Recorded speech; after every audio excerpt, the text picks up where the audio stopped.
یہ براق کی سواری کھڑی ہے، ارے نورانی سواری ہے، اور اس پر جبرائیل امین نے کہا سوار ہو جائیں، میرے آقا بیٹھے ہیں۔ آج میرے آقا صلی اللہ تعالیٰ علیہ وسلم، یہ وہ رات ہے جو دولہا کی رات ہوتی ہے اور سجنے کی رات ہے، تیار ہونے کی رات ہے۔ ایسے وقت میں رشتہ دار قریب ہوتے ہیں، مگر میرے آقا صلی اللہ علیہ وسلم کی ماں بہت کم عمری میں فوت ہو چکی تھی، اور باپ میرے آقا کے پیدا ہونے سے پہلے انتقال کر چکے تھے۔ نبی پاک صلی اللہ علیہ وسلم کے سگے بھائی نہیں، سگی بہنیں نہیں، رشتہ داروں میں کوئی آس پاس نہیں۔ دولہا جب بھی یہاں پر اپنی بارات میں جا رہا ہوتا ہے تو رشتہ دار کھڑے ہو کر کے اس کی بلائیں اتار رہے ہیں، صدقہ اتار رہے ہوتے ہیں، لیکن جب نبی جا رہے ہیں براق کی سواری پر بیٹھے ہیں، کوئی نہیں ہے، ماں بھی نہیں ہے، باپ بھی نہیں ہے، بھائی بہن بھی نہیں ہے، لیکن براق پر جیسے ہی بیٹھے میرے رب نے پکارا۔ دنیا دولہوں کو دیکھ کر سبحان اللہ کہتی ہے، محبوب تو براق پر بیٹھا ہے، اور کوئی اور نہیں کہے گا، میں کہوں گا سبحان الذی اسریٰ بعبدہ۔ رب نے فرمایا کیا اس پورے واقعے کو؟ سبحان الذی، یہ بھی سبحان اللہ کس نے کہا؟ ارے ہم تو اللہ کی تسبیح بیان کرتے ہیں اچھی چیز کو دیکھ کر، محبوب کی شان وہ ہے کہ خود بیان کرتا ہے سبحان اللہ۔ نبی پاک کی دولہے کی سواری کو دیکھ کر کس نے سبحان اللہ کہا؟ خود خالق کائنات نے۔ یہ ہے میرے نبی کی شان، آغاز سے اخیر تک قرآن ہے نعت مصطفیٰ، محبوب کے بیان کا کیسا انوکھا ڈھنگ ہے۔ میرے عزیزو، یہ یہاں تک شروعات ہے، اس کے بعد وہ سواری پر بیٹھے، یہ بھی ایک دلیل ہے ان خبیثوں کے لیے جو کہتے ہیں روح کے ساتھ سفر کیے تھے۔ ارے روح کے لیے براق کی کیا ضرورت تھی؟ روح کے لیے براق کی کیا ضرورت تھی؟ سواری آئی ہے اس لیے کہ جسم کے ساتھ گئے تھے، جسم کے ساتھ گئے تھے۔ وہ پورا واقعہ میں بیان بھی نہیں کر پاؤں گا، آپ بھی شاید تھک جائیں گے، پوری رات بھی لگ جائے اس کا ایک حصہ نہیں کمپلیٹ ہوگا۔ یہی تو کمال ہے اس معراج کے سفر کا، یہی تو کمال ہے کہ بیان کرنے میں گھنٹوں لگ جائیں، میرے مصطفیٰ کو سفر کرنے میں منٹ بھی نہ لگے۔ زنجیر بھی ہلتی رہی، بستر بھی رہا گرم، تا عرش گئے پھر آئے محمد صلی اللہ علیہ وسلم۔ حضور کے سفر میں منٹ بھی نہیں لگے، اور ہمیں سننے میں گھنٹوں بھی لگ سکتے ہیں۔ حضور پاک صلی اللہ تعالیٰ علیہ وسلم کا سفر شروع ہوا۔ اب آپ کو میں جو زمینی حقیقت ہے، حضور جب گئے براق کی سواری لے کر، اور پہلے کہاں گئے؟ بیت المقدس۔ حضور کی زبان سے خود سنتے ہیں میرے آقا کیا بیان کر رہے ہیں۔ حضور فرماتے ہیں جبرائیل امین آئے اور براق کو وہاں پر ایک دیوار میں ایک پتھر تھا، اس پر جبرائیل امین نے انگلی اس طرح سے لگائی تو سوراخ ہو گیا، اور اس میں براق کی رسی کو باندھ دیا۔ جانتے ہو بیت المقدس میں وہ سوراخ آج بھی موجود ہے، آج بھی موجود ہے۔ اور نبی پاک صلی اللہ تعالیٰ علیہ وسلم کے لیے بیت المقدس کا دروازہ کھلا۔ حضور فرماتے ہیں سارے انبیاء وہاں پر کھڑے ہوئے تھے، سارے انبیاء وہاں پر کھڑے تھے۔ نماز اقصا میں تھا یہی سر، آیا ہو معنی اول آخر۔ اعلیٰ حضرت کہتے ہیں نماز اقصا میں یہی تھا سر کہ آیا ہو، یعنی ظاہر ہو جائے معنی اول و آخر۔ حضور اول بھی ہیں اور آخر بھی ہیں، حضور اول بھی ہیں آخر بھی ہیں، اس کا معنی ظاہر ہو جائے، اسی لیے بیت المقدس میں لایا گیا کہ صف بستہ کھڑے تھے سارے وہاں پر، جو صف کے دست بستہ پیچھے کھڑے تھے، جو سلطنت آگے کر گئے تھے، یعنی سارے نبی جو سلطنت کر کے گئے تھے وہ سب دست بستہ وہاں کھڑے تھے۔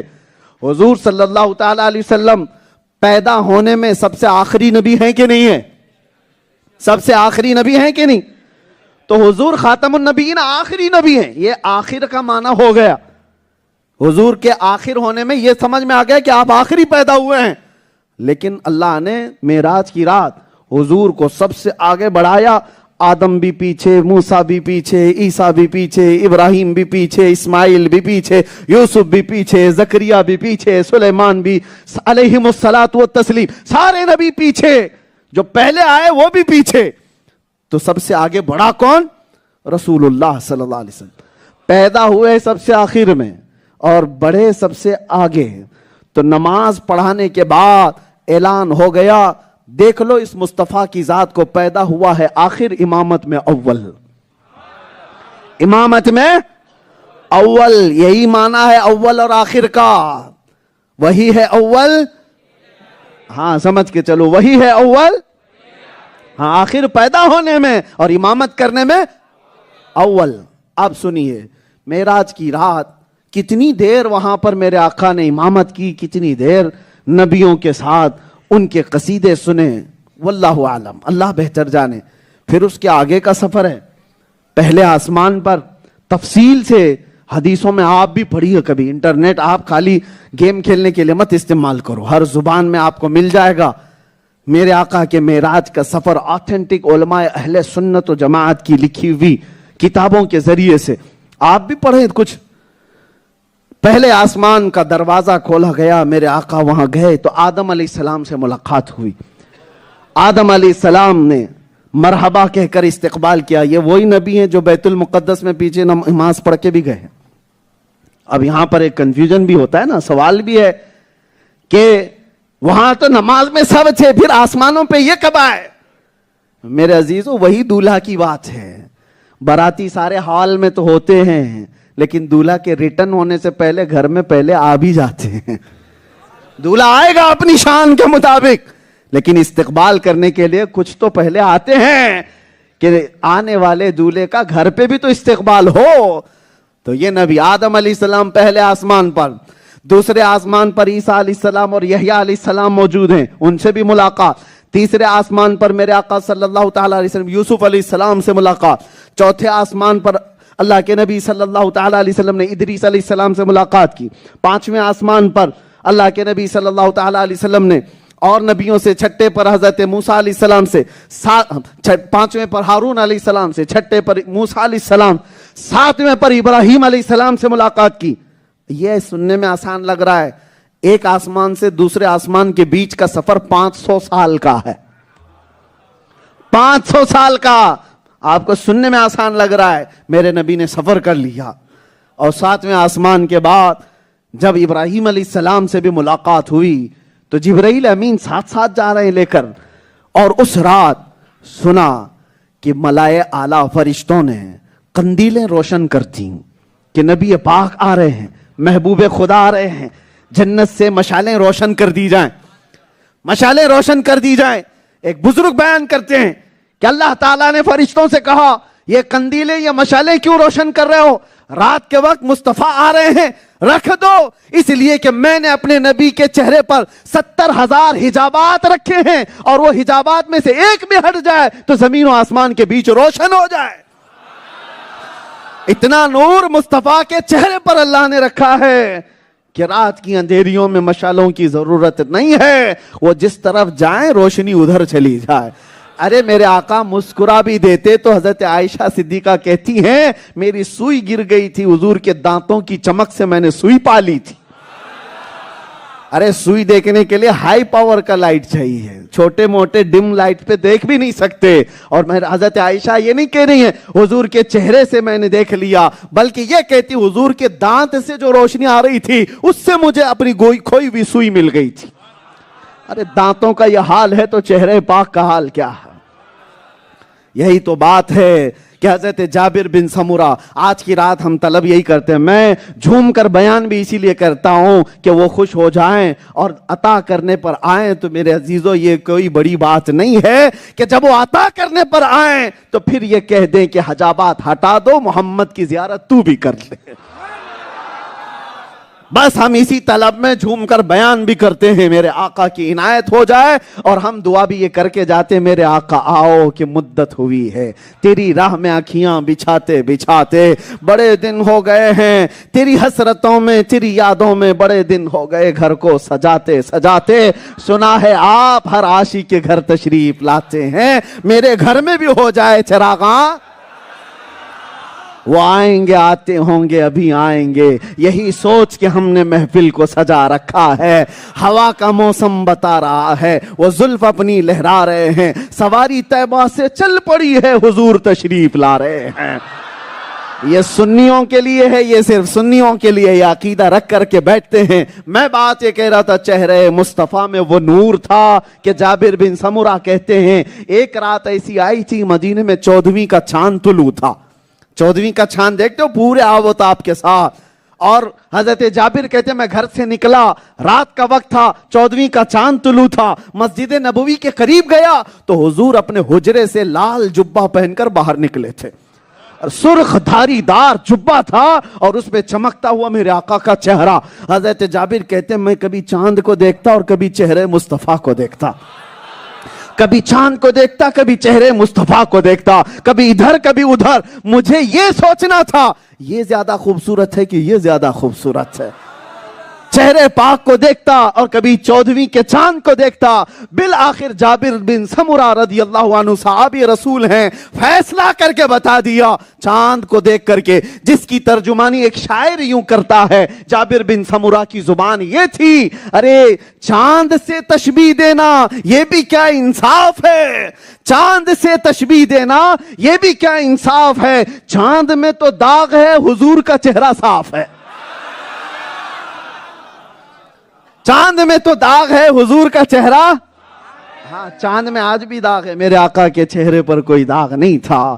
وہ چہرے جہاں آرا کو دیکھنے کے لیے ملائے اعلیٰ کھڑے تھے، فرشتے صف بستہ تھے اور اللہ نے ان کو اجازت دی تھی۔ اور حدیث میں یہ ملتا ہے سدرۃ المنتہا ایک جھاڑ ایک درخت ہے، وہ اتنا بڑا کہ تمہارے وہم و گمان میں بھی نہیں آئے، اور فرشتے اس رات اتنے آئے تھے۔ یہ پوری کائنات جو ہے نا، یہ پورے جتنی دنیا آپ دیکھ رہے ہیں سدرۃ المنتہا کے ایک پتے کے برابر بھی نہیں ہوگی، اس درخت کے ایک پتے کے برابر بھی یہ پوری دنیا نہیں ہے۔ ہاں وہ درخت کتنا ہوگا کیسا ہوگا اس کا اندازہ کیا ہے، لیکن فرشتے اس رات اتنے آئے تھے میرے نبی کو دیکھنے کے لیے کہ سدرۃ المنتہا کی جھاڑیاں پوری ان کے نور سے چھپ گئی تھی۔ اب فرشتے کتنے ہوں گے، فرشتے کتنے ہوں گے۔ اور ایک بات میں بتاؤں، وہ نوری مخلوق ہے، نوری مخلوق ہے، کون فرشتے پورے، اور دیکھ رہے ہیں کس کو، محمد عربی کو صلی اللہ تعالی علیہ وسلم۔ ایک بات آپ کو میں بتاؤں، یہاں پر ہم بیٹھے ہیں، یہ لائٹ جو ہے نا یہ بھی گرمی پیدا کرتی ہے، اے سی سب چالو ہے لیکن لائٹ اگر تیز ہو نا تو اس کی بھی گرمی آتی ہے، کیونکہ لائٹ کی گرمی اپنی جگہ، اور لائٹ کو جتنا قریب کرو گے تو اور گرم ہو جاؤ گے، برداشت کی طاقت ختم ہو جائے۔ لیکن اگر یہی لائٹ جو 50 واٹ کا 100 واٹ کا گرمی پیدا کرتا ہے تمہارے سامنے 1000 واٹ کا رکھ دیں تو پتہ نہیں کیا ہو جائے، برداشت سے باہر ہو جاؤ گے۔ ہائی پاور کی لائٹ تم آپ پاس نہیں برداشت کر سکتے۔ یہ دنیا کی جو روشنی، یہ لائٹ ہے، اس کی جو طاقت ہے وہ فرشتے کی طاقت کا ایک ناخن برابر بھی نہیں۔ ایک فرشتے کی بات کر رہا ہوں، ایک فرشتہ جو نوری مخلوق ہے، اس کے اندر جو لائٹ کا پاور ہے وہ دنیا کی یہ لائٹ پاور سے کوئی تشبیہ نہیں دے سکتے۔ اور ایک فرشتہ نہیں، لاکھوں نہیں، کروڑوں نہیں، اربوں سے بھی بڑھ کر سدرۃ المنتہا کو گھیر چکے اتنے فرشتے جب ایک جگہ جمع ہوئے ہوں، اور ان کی نورانی مخلوق پوری جمع ہونے کا جو پاور ہوگا وہ سامنے کیا پیدا کر رہا ہوگا۔ سامنے کوئی عام آدمی کھڑا ہو سکتا ہے، اور رسول پاک صلی اللہ تعالی علیہ وسلم وہ تمام فرشتوں کے سامنے اپنی شان کے ساتھ کھڑے ہیں، حضور کی زیارت کر رہے ہیں فرشتے، اس میں جبرائیل بھی ہیں، میکائیل بھی ہیں، اسرائیل بھی ہیں، اسرافیل بھی ہیں علیہم السلام، سارے ملائے اعلیٰ ہیں اور حضور کی زیارت کر رہے ہیں۔ اتنا ہائی پاور وہاں پر ملائے اعلیٰ کا، فرشتوں کا، نبی پاک صلی اللہ علیہ وسلم کھڑے ہیں۔ یہی تو ہم سنی سمجھانا چاہتے ہیں، جو صرف بشر کی رٹ لگاتے ہو، صرف کسی بشر کو فرشتے کے پاس کھڑا کر کے دکھاؤ، تمہارے سمجھ میں آ جائے گا صرف بشر یہ نوری مخلوق کا مقابلہ نہیں کر سکتا، میرے آقا بشر بھی ہیں اور نور بھی ہیں۔ اگر وہ نور کے ساتھ نہ ہوتے تو یہ نورانی مخلوق کا مقابلہ کیسے ہوتا؟ نور ہیں۔ اب اس کے بعد لائٹ کی جو طاقت ہے پتہ ہے آپ کو، آئنسٹائن نے کہا ہے یہ جو لائٹ کا جو ٹریول، اس کی جو مقدار ہے کتنی تیز رفتار ہوتی ہے، نوری سال جس کو کہتے ہیں، نوری سال۔ ارے لائٹ کی جو رفتار ہے اس کا 10% نکالا گیا تو 1,67,000 کلومیٹر پر سیکنڈ،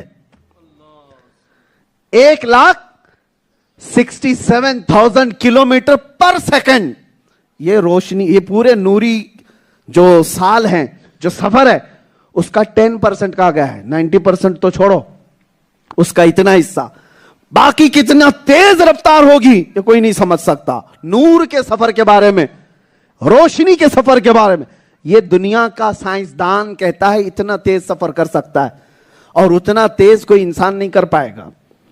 یہ جو دنیاوی سائنس کا علم رکھتے ہیں ان لوگوں کا کہنا ہے. اب میں آپ کو بتاؤں یہ معراج کے سفر میں، ارے میاں ایک چیز ہوتی تو سمجھ میں آتی، جبرائیل آنے والے جو بلانے کے لیے وہ نور ہیں، جو سفر کے لیے سواری لائی گئی براق وہ نور ہے، اور میرے آقا جو سوار ہونے والے وہ نور ہے. نور آیا ہے، نور لے کر آیا ہے، کو لے جانے کے لیے آیا ہے، اور جس کے پاس لے جایا جا رہا ہے اللہ نور السماوات والارض.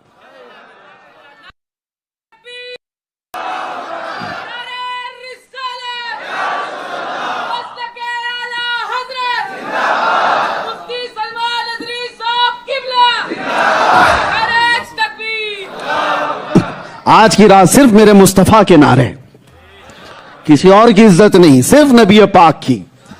ہماری تعریفیں نہ کریں، مصطفیٰ کی تعریف کریں. جتنی دیر تعریف کرو گے میرے آقا کی، ہر لمحے رحمتوں کی بارش ہوگی. اعلیٰ حضرت اسی لیے تو کہتے تھے کروں مدح اہل دول رضا، پڑے اس بلا میں میری بلا، میں گدا ہوں اپنے کریم کا، میرا دین پارے نہ نہیں. بس یہ مسلک ہم سب کو مل جائے. نور آیا ہے جبرائیل امین علیہ السلام، اور لے جانے کے لیے جو سواری براق آئی وہ بھی نور، جس کو لے جانا ہے محمد عربی صلی اللہ علیہ وسلم وہ بھی نور، اور جس کے پاس لے جانا ہے اللہ وہ بھی نور. یہ نور کا پورا سفر دیکھیں. نور اللہ ہے، جس کو بھیجا جبرائیل وہ بھی نور، جو دے کر کے بھیجا براق وہ بھی نور، جس کو بلانے کے لیے بھیجا وہ بھی نور. ارے جہاں سارا سفر شروع سے لے کر آخر تک نور نور نور نور ہی ہو تو تمہاری یہ خرافاتی عقل میں کہاں سے آئے جو سوالات کرتے ہو؟ ارے مٹی کے ذہن کا آدمی نور کی باتیں کہاں سمجھ سکے گا؟ اور رفتار تم ناپ رہے ہو، تمہاری رفتار پر قیاس مت کرو. تم اپنے کاموں پر نبی پاک کے کاموں کو قیاس نہ کرو. ارے میں نہیں اتنا جا سکتا، وہ کیسے جا سکتے ہیں؟ تیری حیثیت اور ہے، میرے آقا کا مقام اور ہے. ہاں لوگ پہلے کے زمانے میں نوح علیہ السلام کے جو امتی تھے وہ یہی تو کہتے تھے کیسے نبی ہیں، یا بازاروں میں چلتے پھرتے ہیں، کھاتے پیتے ہماری طرح تو ہیں، لیکن یہ نبی کیسے ہیں؟ وہ بولی کفار و مشرکین کی ہے، ایمان والوں کی بولی نہیں ہے. لوگ جو برابری کی بات کرتے ہیں معراج کا واقعہ سن کر کے، یہ اس لیے بھی سنی ہو آپ کو عقیدہ بتانا ضروری ہے. کچھ ایسے فرقے بھی ہیں جو یہ کہتے ہیں امتی عمل کرتے کرتے کبھی نبی کے برابر بھی ہو جاتا ہے. ہو سکتا ہے کوئی؟ اور کوئی بدبخت یہ بھی لکھ کر کے چلا گیا کہ نبی ہماری ہی طرح بشر ہیں، بڑے بھائی کے برابر ہیں. معاذ اللہ. ان سے میں کہتا ہوں کہاں کا کمپیریزن لائے ہو، کہاں کا مقابلہ؟ ذرا اپنا پسینہ سونگ کر کے دیکھ لے. ارے کوئی دوسرے اچھے بھلے آدمی کو سونگا تو ویسی بے ہوش ہو جائے. اور میرے نبی کے پسینے کی بات یہ ہے، ام سلیم کہتی ہیں حضور کے پسینے کے قطرے ہم شیشیوں میں جمع کرتے تھے، اور جب کسی کی شادی ہوتی دلہنوں کو لگایا کرتے تھے. اور ایسی خوشبو مدینے میں ہی نہیں تھی. سنو توجہ، یہ صرف دلہنیں نہیں لگاتی تھی، حدیثوں میں ملتا ہے جن دلہنوں نے میرے مصطفیٰ کے پسینے کی خوشبو لگائی ان کی 7 نسلوں تک بھی وہ خوشبو آیا کرتی تھی. ارے برابری کرنے والا اپنا پسینہ لائے اور پھر میرے آقا کے پسینے کی بات کرتا ہے. حضور پاک صلی اللہ علیہ وسلم کے لعاب پاک اور تمہارے تھوک میں کیا برابری ہے؟ کوئی برابری ہے؟ جس نے کہا ہماری طرح کے بشر ہیں، کیسے تمہاری طرح کے ہیں؟ تم کہیں تھوک دو تو کھانا سڑ جائے، تم کہیں تھوک دو تو پانی پورا کالا ہو جائے، اور میرے آقا کڑوے کنویں میں بھی اپنا لعاب ڈال دیں تو وہ شیریں ہو جائے. ہاں کتنوں کو حضرت ابوبکر صدیق کے پاؤں میں جب سانپ کاٹا تھا ہجرت کی رات، میرے آقا نے کوئی اور دوا نہیں لگائی، اپنا تھوک مبارک لگایا تھا. اپنا لعاب لگایا تھا. حضرت ابوبکر کہتے ہیں زہر ایسا اتر گیا, زندگی میں مجھے پتہ ہی نہیں چلتا تھا کہ سانپ اس پیر میں کاٹا تھا کہ اس پیر میں کاٹا تھا. اس لعاب پاک میں یہ اثر تھا. مولا علی شیر خدا کی آنکھوں میں آشوب چشم, اور حضور پاک نے ایک بار اپنا لعاب ان کی آنکھوں پہ لگایا, زندگی بھر حضرت علی کو کبھی دیکھنے کی تکلیف نہیں ہوئی. برابری کرنے والے کسی آنکھ پہ تھوک لگا کے دکھاؤ, ہاں اچھی بھلی آنکھیں اندھی ہو جائیں. ہاں, اور میرے آقا کے جسم پر کبھی مکھی اور مچھر نہیں بیٹھے, اور تمہاری مچھردانیاں توڑ کر کے اندر آئے, آل آؤٹ کو بھی آؤٹ کر کے آئے ہیں. سارا فیل ہو جاتا ہے نظام مچھروں سے. اور نبی پاک صلی اللہ تعالی وسلم کی پوری زندگی بھر کبھی آپ کے جسم پر مچھر نہیں بیٹھا, مکھی نہیں بیٹھی. برابری کرنے والے بات کرتے ہیں. عزیزان گرامی, یہ معراج کا سفر سن کر کے ان کی عقلوں پر دے مارو. تم اپنا سفر بھی بتاؤ, اپنا سفر بھی. ایک اور بات, جاہلوں کو بہکایا جا سکتا ہے, اسی لیے علم حاصل کرو, علم حاصل کرو. لکھا گیا ہے کہ شیطان آیا اور سارے اپنے چیلوں کو بلایا اور کہا کیا کیا کیا ہے تم نے آج. سارے چیلوں نے بتایا ہم نے شوہر بیوی میں جھگڑا کرایا, فلاں کو وہ کرایا, یہ کرایا. صاحب ایک شیطان نے کہا ایک بچے کو میں نے مدرسہ جانے سے روک دیا, علم حاصل کرنے سے میں نے بچے کو روک دیا. شیطان نے اٹھا کر اس کو گود میں بٹھا لیا, آجا تو بہت بڑا کام کیا ہے. توجہ, شیطان اس پر بہت خوش ہوا. ارے شوہر بیوی کو لڑا کے آئے ہوئے چیلے بھی تھے, اور گھروں میں فساد مچا کر کے آئے, کسی کو زنا کروا کے آئے, کسی سے ڈاکہ زنی کروا کے آئے. شیطانوں نے بہت سارے کام کرائے. ایک شیطان, ایک چیلا بچے کو علم حاصل کرنے سے روک دیا تو بڑے گرو گھنٹال نے اس کو گود میں بٹھا لیا. تو سب سے بڑا کام کر کے آئے. سارے شیطان پریشان ہوئے, کہا اس نے اتنا بڑا کام کر دیا. کہا چلو میں تمہیں بتاتا ہوں. اس نے ایک بزرگ کا لباس پہن کر چیلوں کو پیچھے کیا اور کہا چلو میں تمہیں بتاتا ہوں. علم حاصل کرنے کے بعد ہمیں دوسرے کو بہکانا کتنا مشکل ہو جاتا ہے. پہلے اس نے ایک جاہل عبادت گزار کے پاس اپنے چیلوں کو لے کر, وہ سب مخفی تھے اور یہ بزرگ کی شکل میں گیا. ایک جاہل عبادت گزار, یاد رکھو عبادت تو کر رہا ہے لیکن علم نہیں ہے.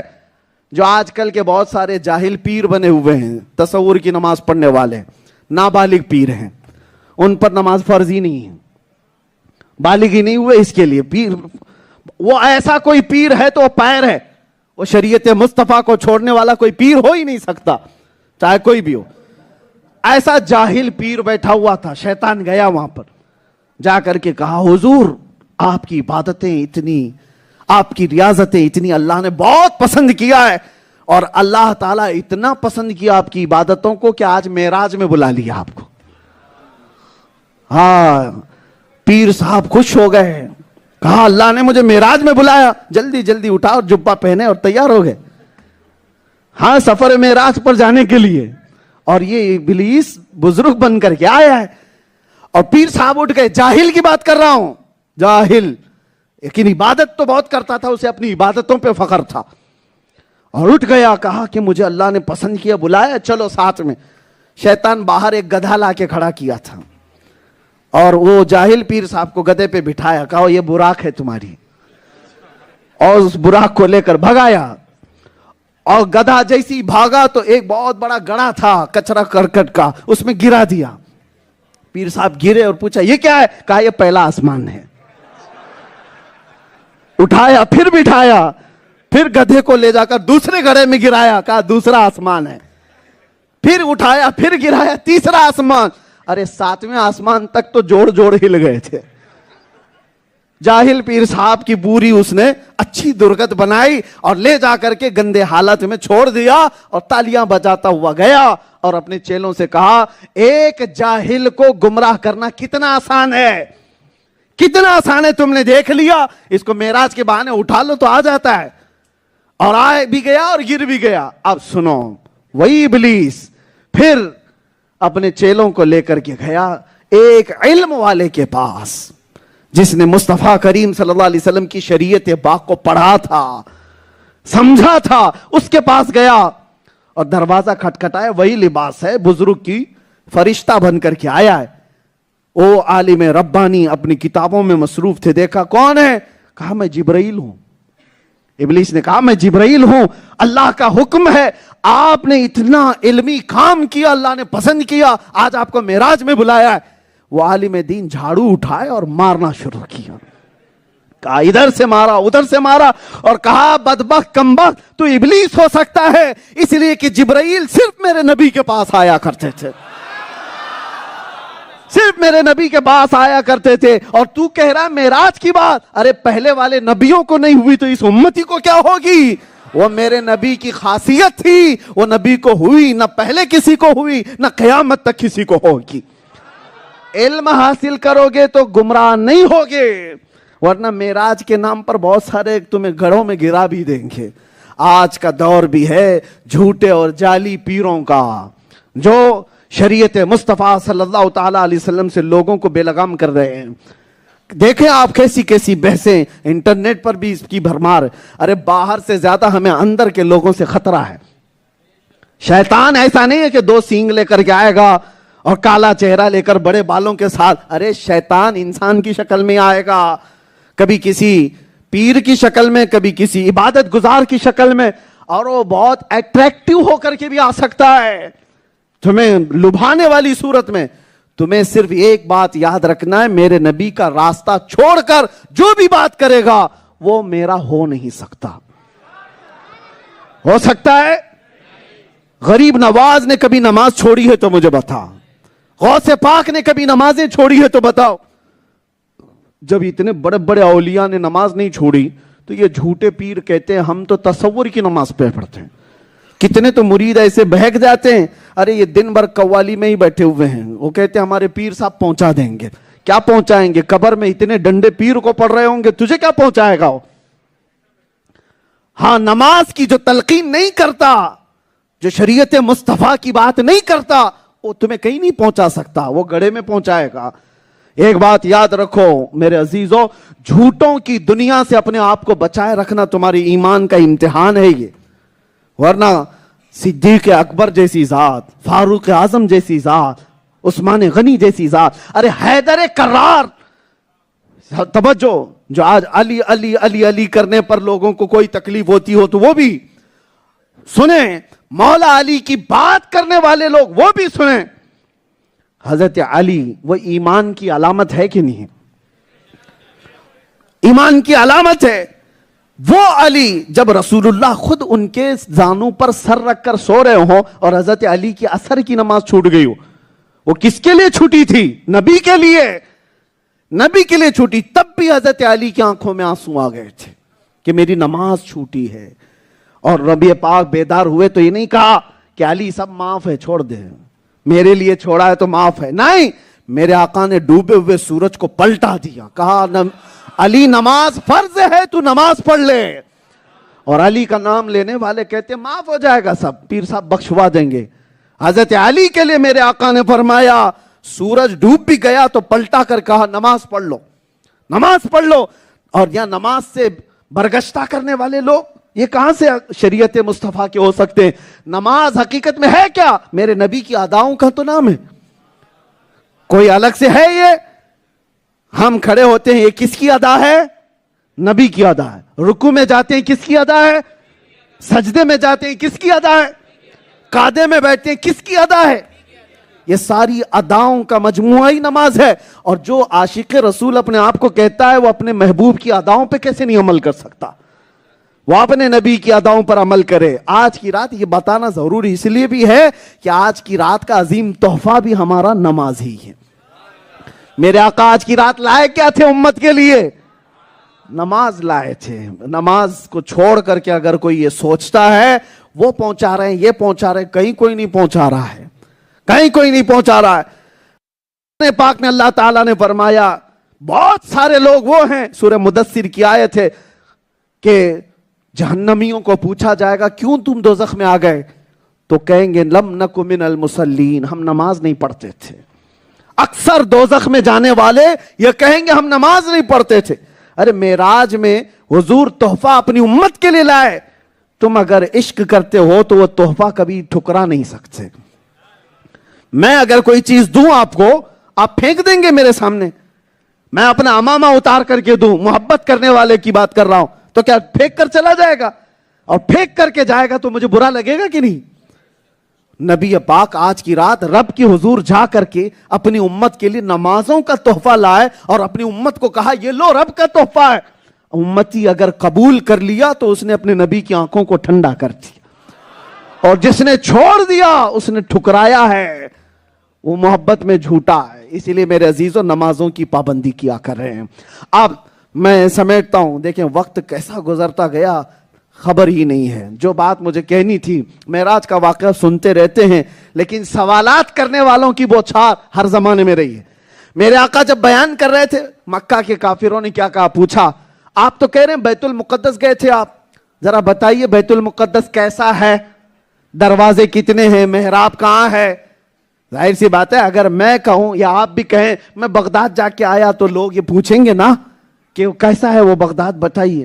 حضور نے جب یہ کہا میں بیت المقدس نبیوں کی امامت کر کے آیا، آپ بتائیے.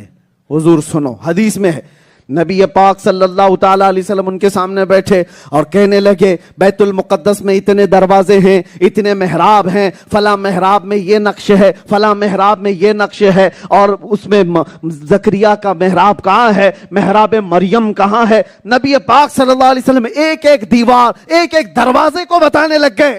ارے بار بار سفر کرنے والا بھی نہیں بتاتا. ابھی آپ مسجد میں آئے، پتہ نہیں کتنی بار آئے اور گئے، ابھی میں پوچھوں آنکھ بند کرو بتاؤ مسجد میں کتنے پنکھے لگے ہیں، تو آپ کہیں گے مولانا ہم پنکھے گننے تھوڑی نہ آتے، نماز پڑھنے آتے ہیں. پلر کتنے بتاؤ، یہ بھی شاید یاد نہ رہ جائے، بار بار آنے والے کو یاد نہیں. میرے آقا ایک بار گئے بیت المقدس اور بیان ایسے کر رہے ہیں کہ ساری چیزیں بار بار دیکھی ہوں.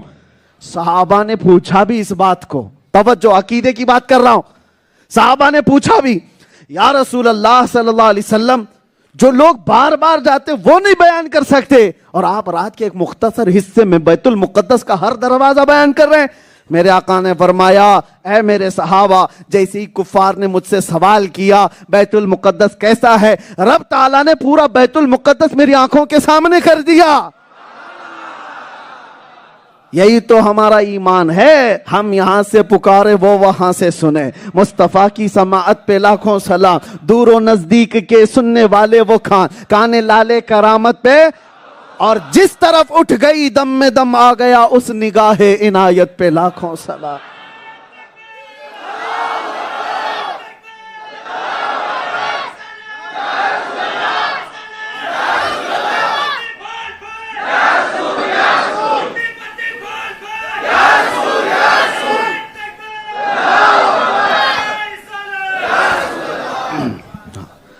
نبی پاک صلی اللہ تعالیٰ علیہ وسلم ایسے بیان کر رہے ہیں. صحابہ نے پوچھا بھی تو آپ نے کیا فرمایا؟ رب نے بیت المقدس میری نگاہوں کے سامنے کر دیا، میں ہر چیز کو دیکھ دیکھ کر بیان کر رہا تھا. ارے وہ لوگوں جو دیوار پیچھے کے علم کے قائل نہیں، پیٹ پیچھے کا علم نہیں مانتے حضور کو، وہ بیت المقدس کو بیان کر رہے ہیں. ذرا ناپ کے دیکھ لینا مکہ سے بیت المقدس کتنا لمبا سفر ہے، اور جب میرے آقا مکہ میں بیٹھ کر بیت المقدس کے ہر دروازے کو دیکھ سکتے ہیں تو مدینے سے ہم غریبوں کو کیسے نہیں دیکھ سکتے؟ ہم امتیوں کو کیا میرے آقا ملاحظہ نہیں کر رہے ہیں؟ میرے آقا ہر شے کو دیکھ رہے ہیں. اور یہی تو اعلیٰ حضرت نے کہا معراج کے سفر میں ایک بات ہے طے ہے. سنو میرے عزیزو، حضور نے کیا کیا دیکھا یہ تو تفصیل ہے. جنت بھی دیکھا، دوزخ کے مناظر بھی دیکھے، عرش بھی دیکھا، کرسی بھی، فرشتوں کی اور نبیوں کی زیارت، ساری چیزیں ہو گئی. اور اس کے بعد لاسٹ جو چیز تھی سدرۃ المنتہا ایک جگہ، اور وہاں سے حضور پاک صلی اللہ تعالیٰ علیہ وسلم سے جبرائیل امین نے کیا کہا کہ ایک سر موئے برتر پرم، اگر ایک بال برابر بھی میں آگے بڑھا، فروغ تجلا بسوزت پرم، رب کی تجلی سے میرے پورے پر جل جائیں گے، ایک بال برابر بھی یہاں آگے نہیں جا سکتا. یا رسول اللہ اس کے بعد پھر آپ کا مقام ہے. حضور وہاں سے نکلے اور سواری لے کر کے نکلے. پھر ایک جگہ آئی جہاں براق کو بھی چھوڑ دیا گیا، رف ایک سواری دی گئی، وہ اور بڑی سواری ہے. سورہ رحمان میں اس کا ذکر آیا، رف ایک سواری اور جو براق سے بھی اعلیٰ، اور حضور اس پر سوار ہوئے. اور پھر آگے کا سفر وہ کتنا تھا وہ پتا نہیں. رف رف کو بھی چھوڑ دیا گیا, کہا اس کا بھی ختم, اس کا فائنل ڈیسٹینیشن جو تھا رف رف کا بھی ختم. اس کے بعد وہ کون سی جگہ تھی, کون سی جگہ؟ اعلیٰ حضرت کہتے ہیں کہ خیرت کو ہے پڑے ہیں لالے, یعنی ہماری عقل کو بھی یہاں لالے پڑے ہیں. کیا بتائیں کدھر گئے تھے؟ پورب گئے, پچھم گئے, اتر گئے, دکھن گئے. یہ سب ڈائریکشن تو یہاں ہوتے ہیں جہاں سورج نکلتا ہے, اور جہاں گئے میرے آقا وہاں تو سورج بھی نہیں, چاند بھی نہیں, پورب بھی نہیں, پچھم بھی نہیں, اتر بھی نہیں, دکھن بھی نہیں. وہ لامکاں کا سفر کیے, اور اس کے بعد آواز آئی رب تعالیٰ کی طرف سے, ادنو منی یا احمد, اے احمد اور قریب آ جاؤ, اور قریب آ جاؤ. اب جب رب تعالیٰ کی ندا آئی تو میرے آقا بڑھتے گئے, بڑھتے گئے. کتنا گئے؟ پھر قرآن کہتا ہے ثم دنا فتدلا, قریب ہوئے اور قریب ہوئے, قریب ہوئے اور قریب ہوئے. پھر آگے آیت میں رب تعالیٰ فرماتا ہے فکان قاب قوسین او ادنا, 2 تیروں سے بھی کم کا فاصلہ باقی رہ گیا تھا. اور کیسے دیکھا حضور نے رب تعالیٰ کو, کیسے دیکھا؟ ارے وہ موسیٰ علیہ السلام جو کوہ طور پر رب تعالیٰ کی تجلی دیکھنے کی بات کر رہے تھے کہ مولا میں تجھے دیکھنا چاہتا ہوں. رب کیا کہہ رہا تھا؟ لن ترانی, تو ہرگز نہیں دیکھ سکتا. موسیٰ علیہ السلام بار بار یہ سوال کر رہے تھے, تو اللہ نے فرمایا ٹھیک ہے, تم دیکھنا چاہتے ہو کوہ طور پر آؤ, فخلع نعلیک انک بالوادی المقدس طویٰ, اپنی چپلیں اپنے نالین نکال کر کے آؤ, مقدس وادی پہ آ رہے ہو. اور طور پر گئے, کوہ طور پر گئے, اور وہاں سے رب تعالیٰ نے فرمایا قریب دیکھتے رہنا. ایک دوسرے پہاڑ پر جو قریب میں ہے اللہ تعالیٰ اپنی تجلی کا وہاں پر ظہور کرے گا, وہاں اپنی تجلی دکھائے گا, دیکھ سکو تو دیکھ لینا. اب حدیثوں میں ملتا ہے سوئی کے ناکے کے بھی کروڑویں حصے کے برابر اللہ نے اپنی تجلی کا ایک حصہ پہاڑ پر ظاہر کیا. موسیٰ علیہ السلام ابھی پلکتے آنکھوں سے, یعنی جھپکتی آنکھوں سے دیکھ ہی نہیں پائے کہ بے ہوش ہو کر گر پڑے, پہاڑ پورا جل کر راکھ ہو گیا. اور اتنی سی تجلی, اتنی سی تجلی. موسیٰ علیہ السلام جب آپ ہوش میں آئے تو کہا اے اللہ تجھے پاکی ہو, تجھے بلندی ہو, میں تجھ پر بنا دیکھے ایمان لاتا ہوں. یہ موسیٰ علیہ السلام کا ذکر تھا, لیکن ساتھ میں روایتوں میں یہ بھی ہے کہ موسیٰ علیہ السلام نے جو اس رات دیکھا تھا ہلکی سی تجلی, وہ بھی پوری آنکھوں سے نہیں, جھپکتی آنکھوں سے دیکھا تھا, لیکن آنکھیں اتنی روشن ہو گئی تھی کہ کوئی امتی موسیٰ علیہ السلام کی آنکھوں میں آنکھیں ڈال کے دیکھتا تو اندھا ہو جاتا تھا. وہ تجلی آنکھوں میں اتنی تھی کہ برداشت نہیں کر پاتا کوئی. اور رات کے وقت 45 کلومیٹر دور, 45 کلومیٹر دور اگر کالے پتھر پر کوئی چونٹی بھی رینگ رہی ہو تو موسیٰ علیہ السلام اس کو دیکھ لیا کرتے تھے. 45 کلومیٹر دور رات کے وقت کوئی چونٹی پتھر پر رینگ رہی ہو, موسیٰ علیہ السلام کی آنکھیں اسے دیکھ سکتی تھی. اتنی ہلکی تجلی دیکھنے کے بعد موسیٰ کلیم کی آنکھوں کا یہ حال تھا. اب میرے مصطفیٰ کی بارگاہ میں آؤ, وہاں پہنچے جہاں کسی کا گمان نہ پہنچے, وہاں پہنچے جہاں کسی کا خیال نہ پہنچے. رف رف بھی ختم اور سواری براق بھی ختم, جبرائیل کی انتہا بھی ہو گئی. اب اس کے بعد صرف ایک آواز آئی ادنو منی یا احمد, اور قاب قوسین او ادنا قرآن کہہ رہا ہے. اب دیکھا کیسے؟ وہ بھی قرآن سے سنو, سورہ نجم کی آیت ہے. رب تعالیٰ فرماتا ہے ما زاغ البصر وما طغى لقد رأى من آیات ربہ الکبریٰ. اللہ فرماتا ہے مصطفیٰ اپنے رب کو کیسے دیکھے؟ اللہ فرماتا ہے ایسے دیکھتے رہے کہ ایک بار بھی پلک بھی نہیں جھپکا, آنکھیں بھی نہیں جھپکی, پوری ہوش کے ساتھ, پوری آنکھوں کے ساتھ رب کی تجلی کو نہیں, ذات الہی کو دیکھا. رب کی ہلکی تجلی کو نہیں, پوری ذات الہی کو دیکھا.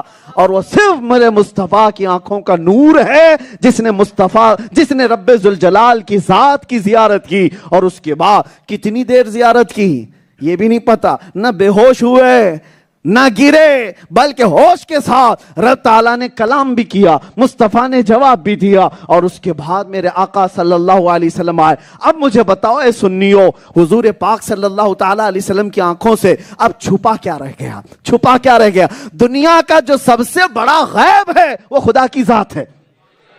سب سے بڑی چھپی ہوئی چیز کیا ہے؟ وہ خدا کی ذات ہے. انبیاء کو جنت دکھائی گئی ہے, کچھ نبی ہیں جنت دیکھا ہے, کچھ نبیوں نے آسمانیں بھی دیکھی, زمینوں کو بھی دیکھا, اور عرش و کرسی بھی دیکھا ہے. لیکن میرے مصطفیٰ نے وہ غیب دیکھا جو کسی نبی نے بھی نہیں دیکھا. وہ غیب کیا ہے؟ اللہ کی ذات جو کسی پر آیا نہیں، کسی پر ظاہر نہیں، اور وہ میرے مصطفیٰ نے دیکھا۔ اب یہاں دو ٹانگ کے جانوروں سے میں کہتا ہوں جو میرے نبی کے علم پر بات کرتے ہیں اور ان کی نظر پہ بات کرتے ہیں، ارے موسیٰ کلیم اللہ ایک حل کی تجلی دیکھنے کے بعد 45 کلومیٹر دور رینگتی ہوئی چونٹی کو دیکھ سکتے ہیں، تو میرے آقا جو ذات الہی کو دیکھ کر کے آئے وہ مدینے سے بیٹھ کر پوری کائنات کا کیوں نہیں مشاہدہ کر سکتے؟ اسی لیے اعلیٰ حضرت نے کہا اور کوئی غیب کیا؟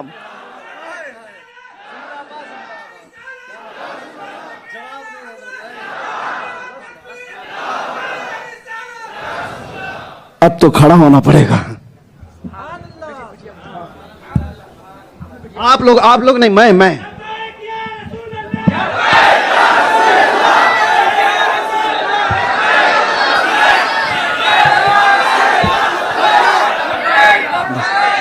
بس ہاں توجہ۔ اس لیے بھی میں کھڑا ہو گیا کہ ہمارے بہت سارے دور کھڑے ہیں، ان کو یہ نہ لگے مولانا بیٹھ کے بیان کر رہا ہے، ہم کھڑے ہو کر، ہم بھی کھڑے ہیں، آپ بھی کھڑے ہیں، تھوڑی دیر صبر کریں، جس کو بیٹھنے کا موقع ملا وہ بیٹھے رہیں۔ توجہ، یہاں سے کوئی نہیں سنبھلتا، آپ بیٹھ جائیں۔ درود پاک پڑھیں ایک بار۔ اللہم صلی علی سیدنا محمد معدن الجود والکرم وآلہ واصحابہ الکرام وابنہ الکریم وبارک وسلم صلاۃ دائمۃ سرمدا ابدا۔ بس سنیے، رات کا پہر گزرتا جا رہا ہے، معراج کا یہ فلسفہ لوگوں کے درمیان بیان ہوتا جا رہا ہے۔ بات یہ تھی کہ دنیا کا سب سے بڑا غیب کیا ہے؟ وہ خدا کی ذات ہے، اللہ کی ذات ہے۔ اور اس معراج کی رات رب تعالیٰ نے وہ غیب بھی باقی نہیں رکھا۔ دنیا میں اب کوئی چیز چھپی رہی نہیں۔ جو سب سے بڑا غیب تھا اللہ نے حجابات ہٹا دیے اور مصطفیٰ کو اپنی ذات کا بھی مشاہدہ کرایا، اپنی ذات کی بھی زیارت کرائی۔ اب سب سے بڑا غیب جس رسول نے دیکھ لیا، اس کے بعد اب چھپا کیا رہ گیا؟ اب کون سی چیز باقی رہ گئی؟ اسی کو اعلیٰ حضرت امام اہل سنت کہتے ہیں اور کوئی غیب کیا تم سے نہا ہو بھلا۔ نہا کہتے چھپی ہوئی چیز کو۔ اور کوئی غیب کیا تم سے نہا ہو بھلا۔ ارے جب نہ خدا ہی چھپا تم پہ کروڑوں درود، جب نہ خدا ہی چھپا تم پہ کروڑوں درود۔ یہ عقیدے کی بات ہے میرے عزیزو، عقیدے کی بات ہے۔ توجہ، نبی آخر الزمان سرور لا مکان مصطفیٰ کریم صلی اللہ تعالیٰ علیہ وسلم کی ذات ہوئی انتخاب، وصف ہوئے لاجواب، نام ہوا مصطفیٰ، تم پہ کروڑوں درود۔ یا رسول اللہ، اب ہماری تمنا کیا ہے؟ اعلیٰ حضرت اسی کو کہتے ہیں یہ وہ قدم ہے جو عرش و کرسی سب دیکھ کر کے آ گئے۔ یہ وہ قدم ہے آسمانوں کو بھی رون دیا۔ بیت المقدس کیا ہے؟ آسمانوں کا بھی سفر کر لیا۔ ارے ہم مکہ جا کر کے آئیں تو لوگ ہمارا ماتھا چومتے ہیں۔ سفر اگر مقدس ہے تو لوگ ہمیں ہمارے ماتھے کی بوسے لیتے ہیں۔ یہ ہے اس لیے کہ یہ جبھی وہاں پر جھک کر آئی ہے۔ ارے خانہ کعبہ کے قریب سجدے کر کے آئی ہے، چومنے کے قابل ہے۔ اور میرے آقا کے قدم کہاں کہاں جا کر کے آئے، کہاں کہاں جا کر کے آئے۔ اگر ختم کرنا ہے تو میں ختم کر لوں، کس چیز کی ہلچل ہے؟ جہاں ہے ہمیں یہ چیز پسند نہیں ہے، ذکر مصطفیٰ ہو رہا ہے، لوگ اپنے ہمہ ہمی میں نہ رہے، جو جہاں ہے وہیں رہ جائے۔ توجہ، سب سے بڑا ادب یہ ہے میرے مصطفیٰ کے ذکر میں ادب باقی رہے۔ یہ صحابہ کی سنت ہے۔ آپ کو ایک بات میں بتا دوں، حضرت عبداللہ بن رواحہ، یہ بیچ میں بات آئی ہے ادب کے لیے میں بتا رہا ہوں۔ حضور پاک صلی اللہ تعالیٰ علیہ وسلم مسجد نبوی میں خطبہ دے رہے ہیں اور صحابہ جو اندر بیٹھے تھے اندر بیٹھے، اور جمعہ میں جو لوگ باہر سے آ رہے تھے ابھی، اس میں ایک صحابی عبداللہ بن رواحہ، میرے آقا نے یہاں منبر سے خطبہ دیتے ہوئے کہا بیٹھ جاؤ بیٹھ جاؤ۔ حضور نے فرمایا، حضور نے جیسے ہی یہ فرمایا، اندر جو بیٹھے تھے یا جو کھڑے تھے ان کے لیے ہو سکتا ہے، عبداللہ بن رواحہ باہر آ رہے تھے، وہ گلی میں باہر روڈ پہ ہی بیٹھ گئے۔ ان کے کانوں میں نبی پاک کی آواز آئی, وہیں بیٹھ گئے, اور اس کے بعد اس طرح سے گھستے گھستے اپنے پیروں کو مسجد نبوی کی طرف آنے لگے. لوگوں نے کہا عبداللہ بن رواحہ تم یہاں کیوں بیٹھ گئے, وہ تو رسول اللہ مسجد میں کہہ رہے ہیں.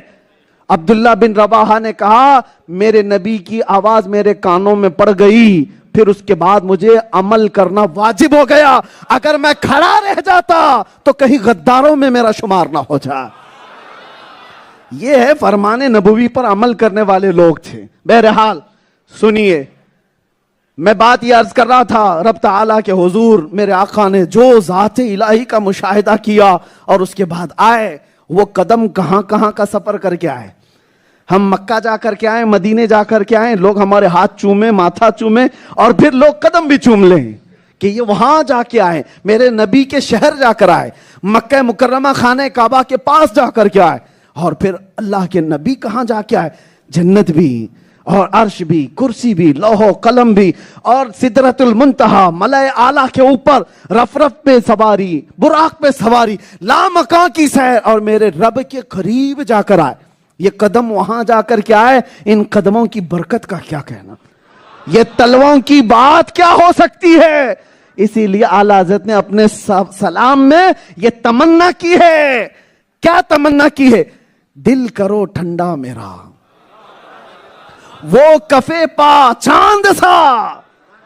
کفے پا کس کو کہتے ہیں پتہ ہے, پیر کے تلوے کو کفے پا کہتے ہیں. یہ فارسی لفظ ہے.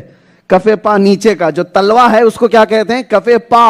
اور میرے آقا کا تلوا جو ہے چاند جیسا تھا, چاند جیسی چمک تھی.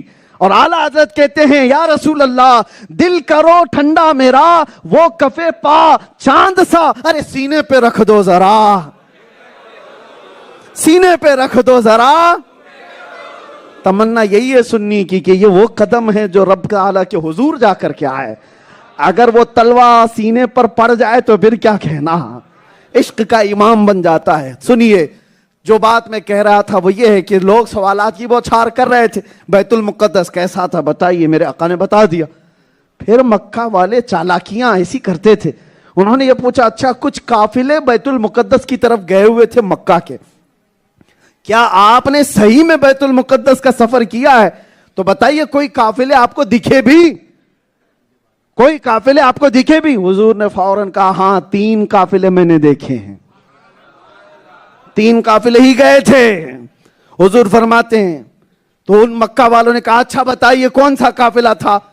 حضور فرماتے ہیں پہلا قافلہ مقام روحا پر مجھے نظر آیا, اور ان کا ایک اونٹ گم ہو گیا تھا. وہ لوگ اپنا اونٹ ڈھونڈنے کے لیے وہاں پر رکے ہوئے تھے. مجھے پیاس لگی تھی اور ان کے کوہان میں پانی تھا, میں نے پانی بھی پیا, اور اس کے بعد میں نے ایک شخص کو سلام بھی کیا. تو قافلے والوں نے بڑھ کر کے کہا کہ یہ تو محمد کی آواز ہے. مکہ کا قافلہ تھا. حضور نے کہا, قافلے والوں میں سے ایک نے کہا یہ تو محمد کی آواز ہے, آنے کے بعد ہو سکے تو پوچھ لینا. دوسرا قافلہ مقام ذی فجا میں دیکھا, 2 بھائی 2 قریبی دوست ایک ہی اونٹ پر سوار ہیں, اور جب میری سواری ان کے قریب سے گزری تو ان کا اونٹ بدک گیا نوری مخلوق کو دیکھ کر, تو وہ دونوں نیچے گر گئے. اس میں سے ایک کا ہاتھ بھی ٹوٹا, اور واپس آنے کے بعد ہو سکے تو یہ بھی نشانی پوچھ لینا. تیسرے قافلے کو بھی میرے آقا نے فرمایا میں نے اس کو مقام فلاں پر دیکھا ہے, اور ان کے سب سے آگے 2 اونٹ ہیں, اور وہ دھاری دار یعنی آدھا سفید آدھا اجلا نشان ان کے اوپر ہے, اور وہی دونوں اونٹ ان کی رہبری کرتے ہوئے آگے چل رہے ہیں. 3 نشانیاں میرے آقا نے بیان کی. اور اس کے بعد سنیے, مکہ والوں نے کہا اچھا ٹھیک ہے 3 قافلے آپ نے دیکھے سفر میں, ذرا یہ تو بتائیے کہ یہ کب تک مکہ واپس آئیں گے, کب تک آئیں گے. حضور نے بیان بھی کر دیا, کل کی صبح سورج نکلنے کے وقت, سورج نکلتے ہی پہلا قافلہ مکہ میں آ جائے گا. پھر کہا دوسرا قافلہ سورج عین دوپہر کے وقت ہوگا, دوسرا قافلہ آ جائے گا. تیسرا قافلہ سورج کے ڈوبنے سے پہلے آ جائے گا. اور نشانیاں بھی بتا دی. مکہ والے ابھی اتنا سنے تھے کہ سب بھاگ کر کے مکہ کی سرحدوں پہ بیٹھ گئے. آج تو دیکھتے ہیں پول کھل جائے یہ مسلمانوں کی, انہوں نے اتنی بڑی بڑی باتیں کی ہیں. انہیں کیا پتا ہے وہ رسول ہیں اللہ کے، وہ جو کہتے ہیں وہ وہی خدا سے کہتے ہیں۔ دوسرے دن رات بھر جاگتے رہے وہ پاگل دیکھنے کے لیے، اللہ جسے ہدایت دے دی وہ منٹوں میں ہی قبول کر لیتا، اور تلاش کرنے والا کرتا ہی رہ جاتا ہے۔ صبح ہوئی تو وہ لوگ کہہ رہے تھے آپس میں، ارے سورج نکل آیا، محمد نے کہا تھا قافلہ کدھر ہے؟ صحابہ بھی ساتھ میں بیٹھے ہوئے تھے کہ وہ اگر انکار کریں تو ہم بھی تو ہیں۔ حضور کے دفاع کرنے والے صحابہ ہر زمانے میں رہے، عاشقوں کی جماعت بھی تھی۔ یہ دشمن جیسے ہی کہہ رہے سورج کی پاؤں پھوٹ رہی ہے، سورج کی روشنی آ رہی ہے، کہاں ہے قافلہ؟ ادھر سے صحابہ نے پکار کر کہا وہ دیکھو مکہ کی سرحد میں پہلا قافلہ آ رہا ہے۔ کافروں کا جملہ کمپلیٹ بھی نہیں تھا کہ پہلا قافلہ مکہ میں داخل ہو گیا، اور انہوں نے دیکھا یہ کیا بات ہے، بڑے تعجب کی بات ہے۔ جیسے ہی وہ قافلہ قریب آیا تو کافروں نے کہا ان سے پوچھتے ہیں محمد نے جو کچھ بیان کیا، تو ایک کافر نے کہا رے کیا پاگل ہے، جب ان کے بتائے ہوئے وقت پہ قافلہ آیا ہے تو باقی کی باتیں بھی سچی ہو سکتی ہیں، آپ کیا پوچھیں؟ پھر بھی پوچھنے والوں نے پوچھا کیا تم مقام روحا میں رکے تھے؟ کیا تم نے وہاں پر پانی ختم ہونے کے بعد انتظار کیا تھا؟ کیا تمہارا اونٹ گم ہو گیا تھا؟ اتنا کہتے ہی وہ قافلے والوں نے کہا تمہیں کیسے پتا یہ سب؟ تمہیں کیسے پتا یہ سب؟ ہمارے سفر میں ہوا ہے، تمہیں کسی نے بتایا؟ تو ان کفار و مکہ نے کہا محمد نے ہمیں یہ بتایا۔ وہ قافلے والوں نے کہا پہلے ہم محمد پر ایمان لاتے ہیں۔ ارے یہ تو نشانیاں دیکھنے کے لیے گئے تھے، ادھر لوگ ایمان لے آ رہے ہیں۔ انہوں نے کہا ہاں یقیناً ان کی آواز بھی ہم نے اس رات سنی تھی، انہوں نے سلام بھی کیا تھا۔ وہ اگر کہہ رہے ہیں تو بالکل سچ کہہ رہے ہیں۔ دوسرا قافلہ حضور کے بتائے ہوئے طریقے پر عین دوپہر کے وقت داخل ہوا، وہ بھی مکہ میں آ گیا۔ جو نشانیاں میرے آقا نے بتائی تھی مکہ والے دیکھ ہی رہے تھے کہ دو بھائی آ رہے ہیں، ایک کا ہاتھ ٹوٹا ہوا ہے، اور ان لوگوں نے کہا یہ تو جادو ہے، جادو۔ اتنا سب دیکھنے کے بعد بھی کہتے جادو ہے۔ اس کے بعد تیسرے قافلے کے آنے کی بات تھی۔ اتفاق ایسا ہوا کہ تیسرا قافلہ مکہ میں آنے سے پہلے سورج ڈوبنے کے قریب آ گیا، اور وہ قافلہ بیچ راستے میں راستہ اس کا گم، راستہ بھٹک گیا۔ تیسرا قافلہ آ نہیں پا رہا ہے، راستہ بھٹک گیا ہے، اور کافی دور ہے مکہ سے۔ ابھی صحابہ بھی پریشان تھے، رسول پاک صلی اللہ علیہ وسلم کی بتائی ہوئی بات ہے، اور مکہ والوں کو ایک چیز چاہیے تھی، بس ایک چیز۔ محمد نے کہا سورج ڈوبنے سے پہلے آئے گا، اور سورج ڈوبنے کے قریب آ گیا، قافلے کا دور دور تک نشان نہیں۔ صحابہ پریشان ہو کر حضور کے پاس آئے، کہا یا رسول اللہ آپ دیکھ کر کے بتائیں کہ قافلہ کہاں ہے۔ حضور نے فرمایا گھبراؤ مت، قافلہ دور ہے، قافلہ دور ہے، تو پھر آپ کی فرمائی ہوئی بات کیسے کمپلیٹ ہوگی؟ میرے آقا نے مسکرائے اور کہا رب کا حکم ہوا سورج اس وقت تک ڈوبنا نہیں جب تک قافلہ اندر آ نہ جائے۔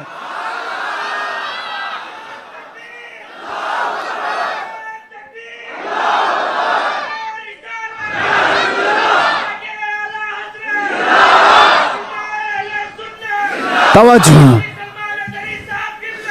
سورج کو اللہ تعالیٰ کا حکم ہے۔ میرے آقا نے فرمایا سورج کو اللہ کا حکم ہے، اے سورج جہاں ہے وہیں ٹھہر جا، اس وقت تک ڈوبنا نہیں جب تک یہ تیسرا قافلہ مکہ میں آ نہ جائے۔ میرے آقا نے فرمایا گھبرانے کی ضرورت نہیں، سورج جہاں وہیں کھڑا رہے گا، نہیں ڈوبے گا۔ اور پتہ نہیں کتنا وقت گزر گیا، سورج ڈوبا ہی نہیں۔ کافی وقت کے بعد بھٹکا ہوا قافلہ جیسی ہی مکہ میں داخل ہوا، سورج ڈوب گیا۔